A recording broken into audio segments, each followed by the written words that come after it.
récapitule ce qu'on a vu la semaine précédente. On a parlé de la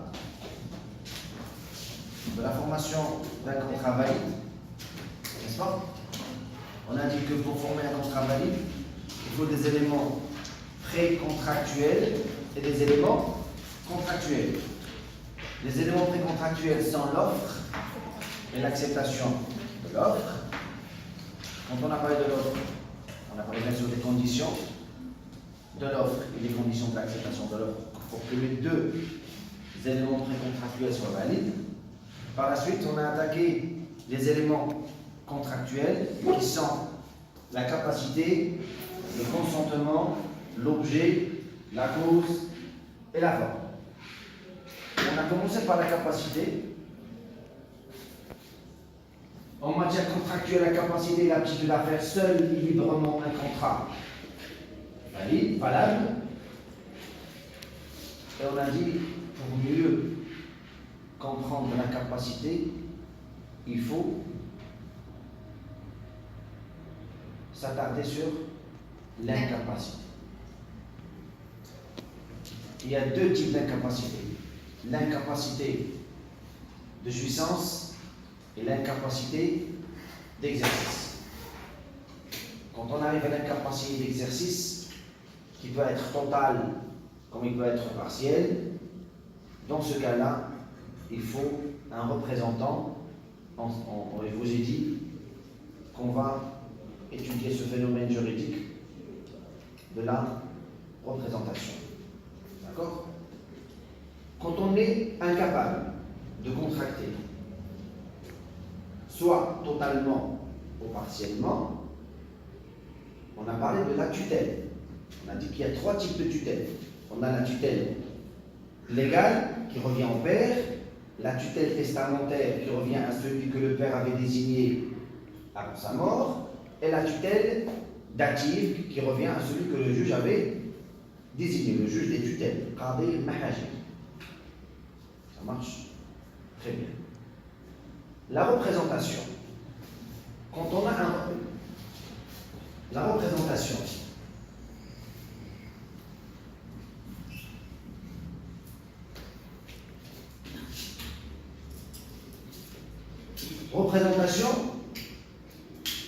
on a deux personnes. On a représenté et représentant.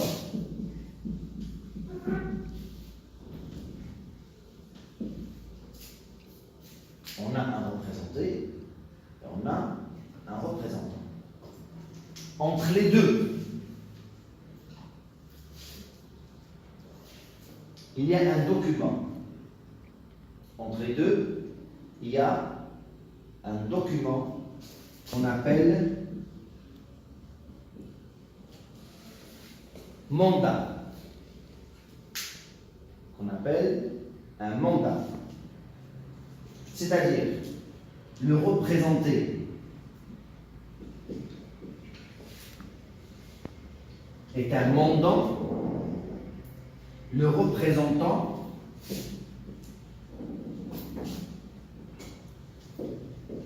est mandataire.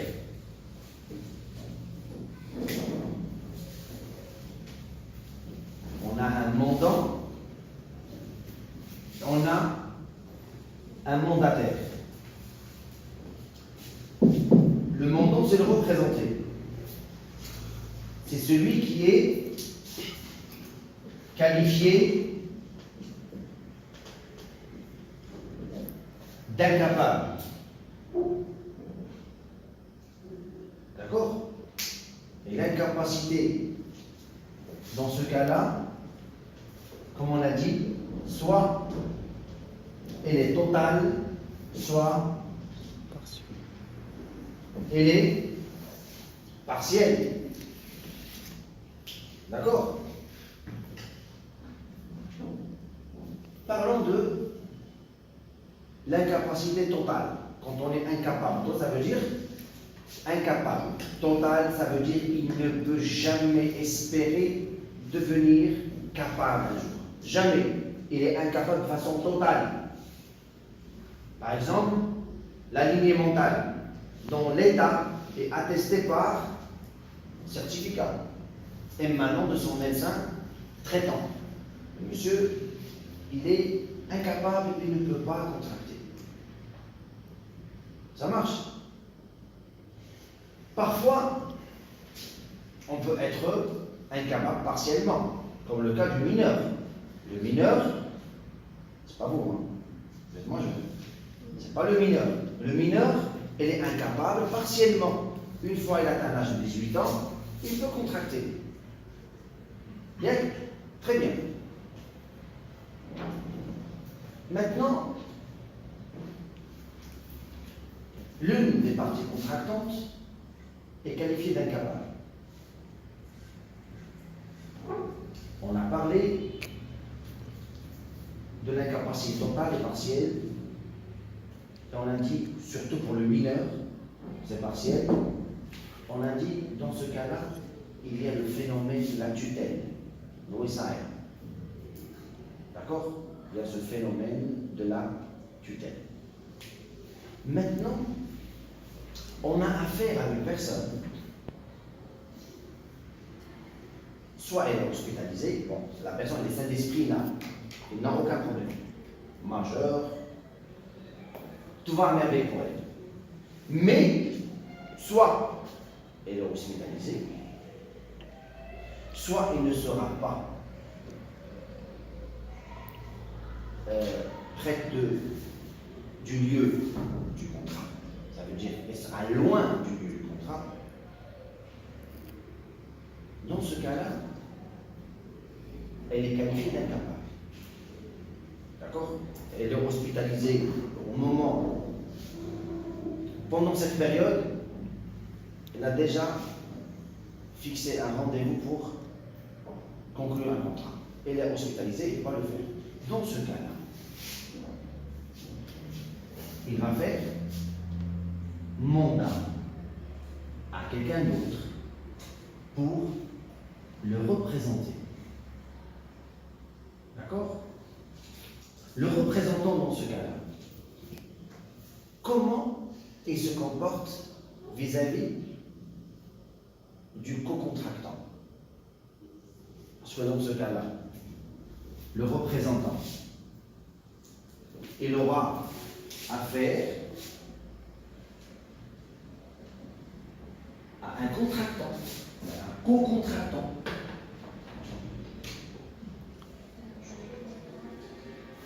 Coupé. Portable. Alors, le représentant, il aura affaire au co-contractant.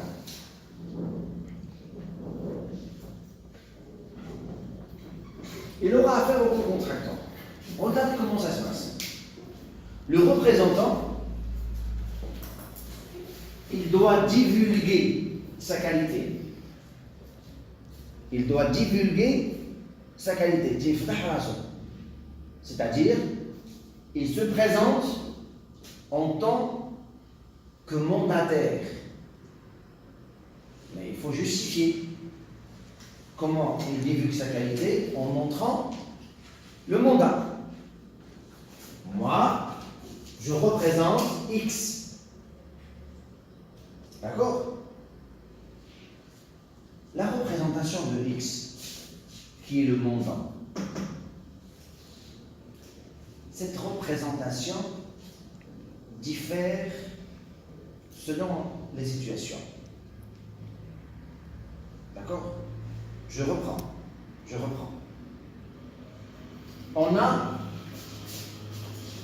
un représenté incapable qui fait mandat à un représentant. Le représentant, il aura affaire, suite à ce mandat, au co-contractant. D'accord? Le mandataire doit divulguer sa qualité au co-contractant. Pourquoi il doit divulguer sa qualité au co-contractant? Pour qu'il ne le considère pas comme contractant. Si je viens et je ne divulgue pas ma qualité, Ça veut dire que je vais négocier le contrat pour mon propre compte. Mais en divulguant ma qualité. C'est-à-dire que je vais négocier, signer le contrat pour le compte de X.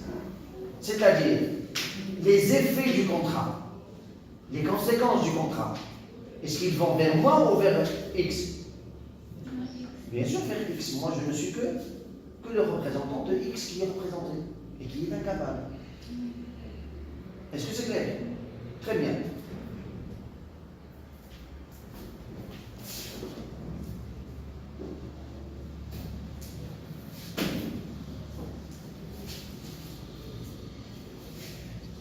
Alors, en montrant le mandat, le représentant divulgue sa qualité. Quand il divulgue sa qualité, le co-contractant, il va comprendre, en lisant le contrat, quelle est exactement la mission du mandataire. Comme je vous ai dit tout à l'heure, la représentation a plusieurs niveaux. Elle a plusieurs niveaux. D'accord? En lisant le mandat, le co-contractant il va comprendre de quel niveau s'agit-il. Premier niveau, premier degré. Selon le mandat.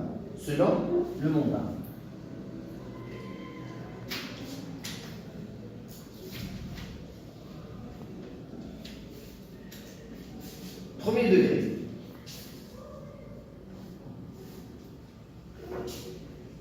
Le représentant, bien sûr, en divulguant sa qualité, le représentant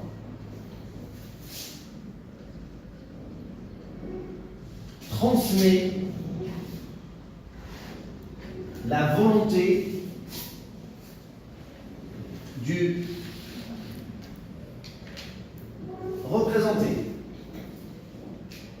Je prends le mandat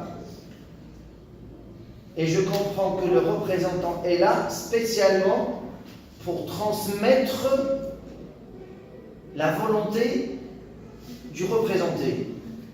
Si je viens vous dire, le représenté est d'accord, je l'ai dit oralement ou pas? Il n'y a pas d'écrit. Si je vous transmets la volonté, qu'est-ce que je pourrais comprendre? Deux choses. Si je viens et je vous dis X est d'accord. X est d'accord pour le contrat. Là, je vais comprendre deux choses. La première des choses, les deux parties contractantes ont déjà négocié le contrat. Je viens spécialement pour te dire, il est d'accord. Ça veut dire, les deux, ils ont déjà négocié le contrat.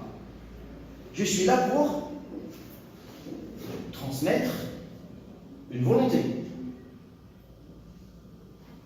Comment je transmets la volonté de mon représentant? Oralement, par écrit. C'est oral. Ça veut dire le contrat est verbal. Ça veut dire le contrat est verbal. Deuxième chose à comprendre, le contrat est verbal. Est-ce que c'est clair jusqu'à présent? Hein? Deuxième degré.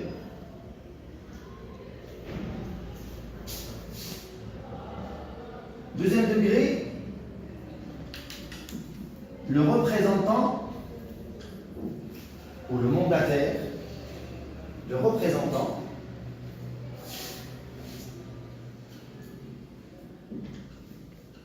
signe le contrat.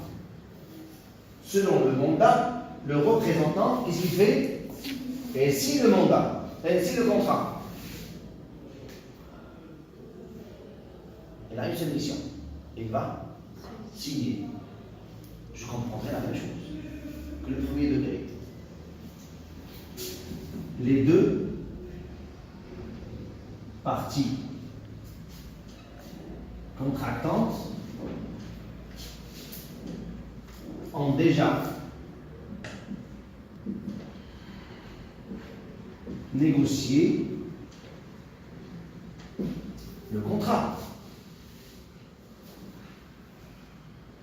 Deuxième chose, le contrat est très bien. Le contrat est écrit. Écrit où? Ça on dit écrit où?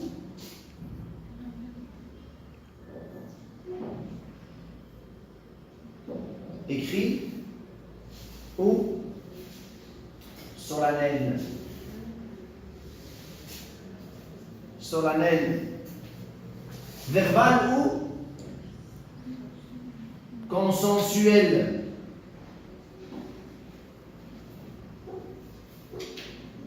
D'accord? Troisième degré.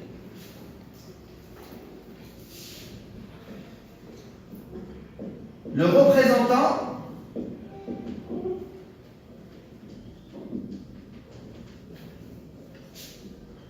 négocie et signe le contrat. Et là, son rôle est plus large ici. Il va négocier et signer le contrat. Là, il a plus de pouvoir par rapport au premier et au deuxième degré. Vous avez compris le troisième degré? Quatrième degré.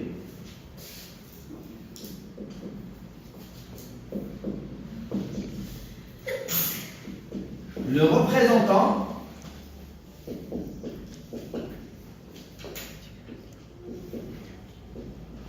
négocie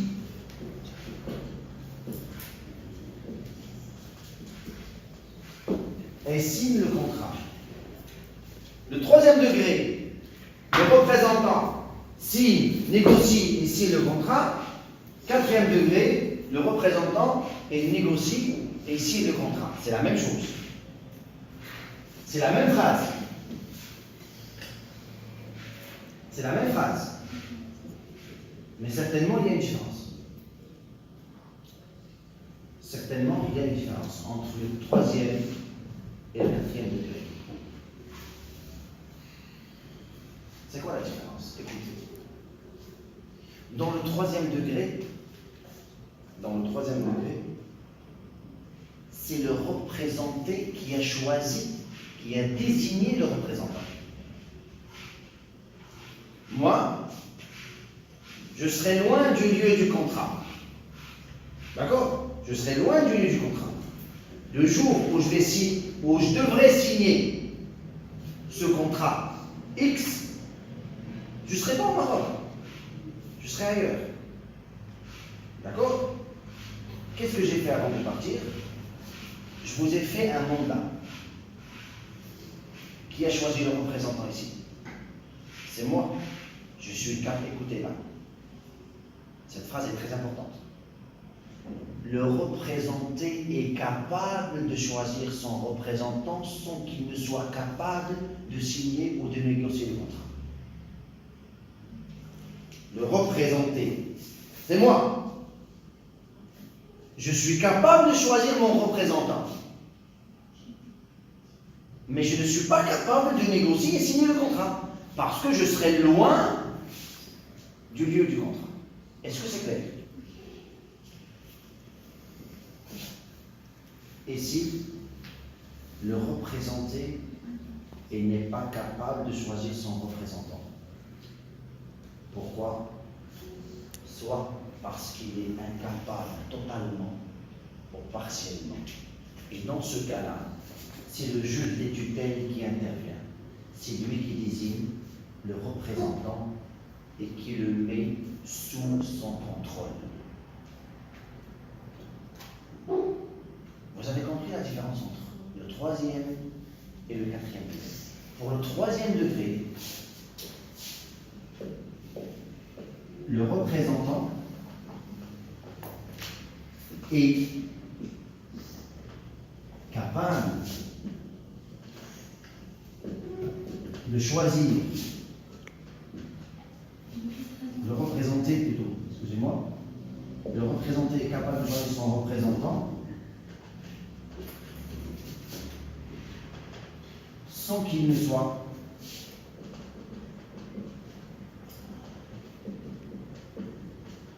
capable de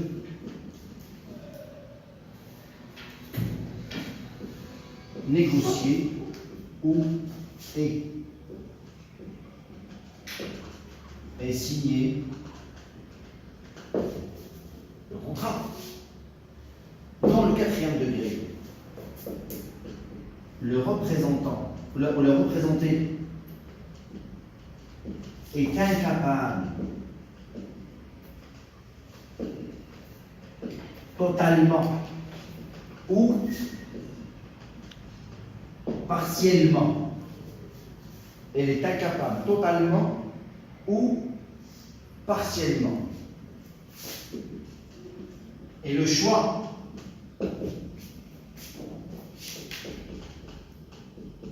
du représentant est confié au juge des tutelles qui le met sous son contrôle. Est-ce que vous avez compris? Ce sont les degrés de la représentation. Ce qu'il faut noter, c'est que le mandataire est dans l'obligation de divulguer sa qualité. S'il ne divulgue pas sa qualité, on va croire qu'on a affaire à un co-contractant et pas à un représentant.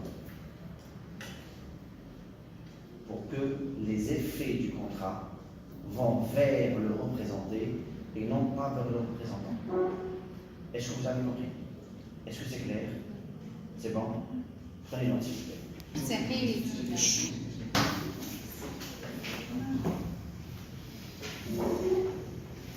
Les effets de la représentation. Il y a deux cas.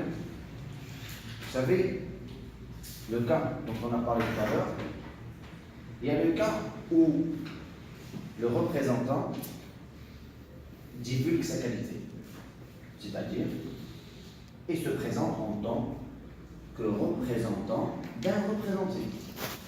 Une fois devant le co-contractant, il divulgue sa qualité.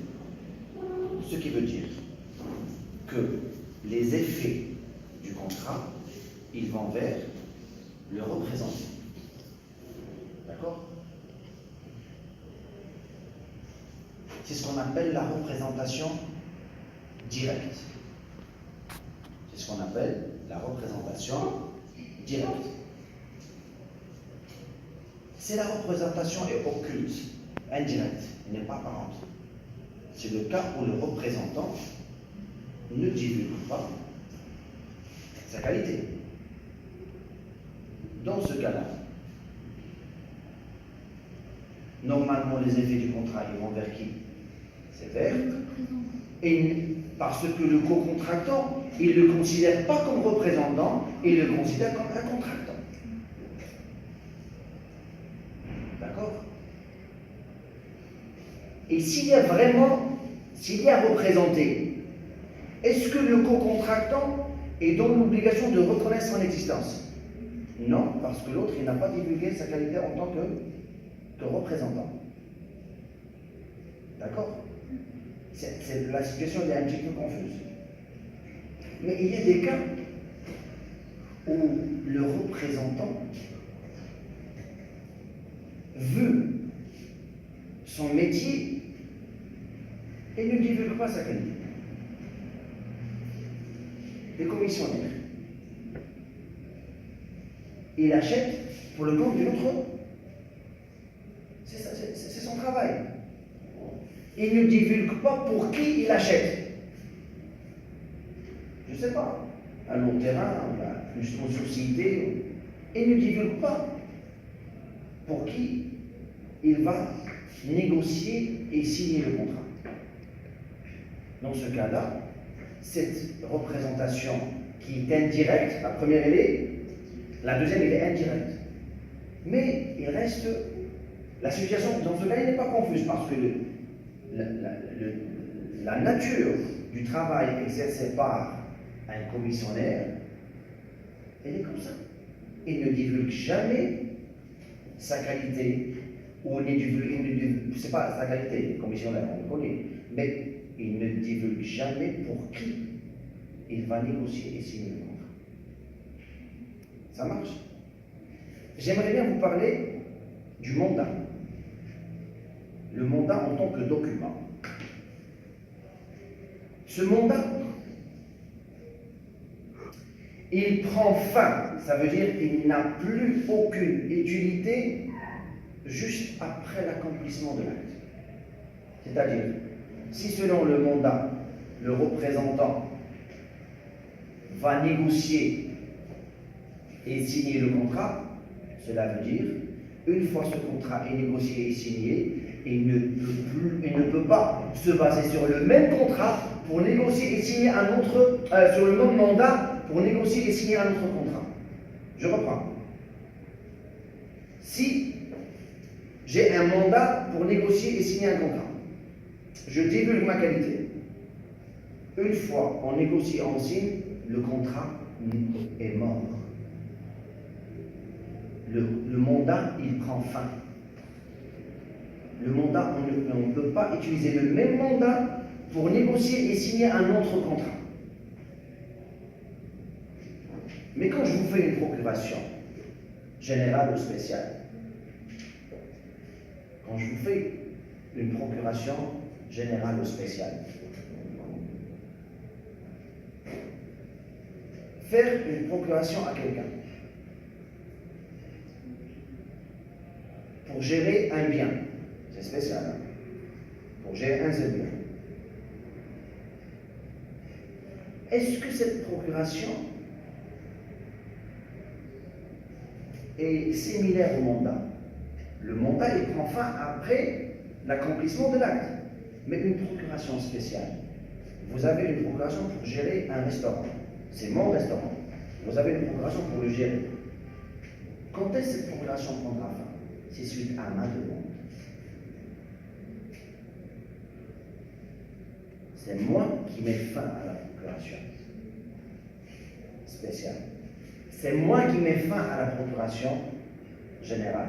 Soit c'est moi qui mets fin, soit c'est le destin qui met fin à la procuration, c'est après la mort du représentant. Une fois le représentant est mort, plus de procuration. Ça marche? Est-ce que c'est clair? Cette représentation, ce phénomène juridique de la représentation, il est soumis à des conditions. 3 conditions. Ce phénomène est soumis à 3 conditions. La première, c'est la volonté du représentant. La volonté du représentant. Deuxième condition, c'est la volonté de représenter. Ça veut dire qu'il doit manifester un consentement pour représenter. D'accord? Vous savez, ici, dans ce cas-là, quand on parle de la volonté de représenter, il y a un consentement. D'accord? Mais quand il y a question d'un contrat verbal, et là je suis là pour transmettre la volonté. C'est comme si je transmets le consentement du représenté, n'est-ce pas?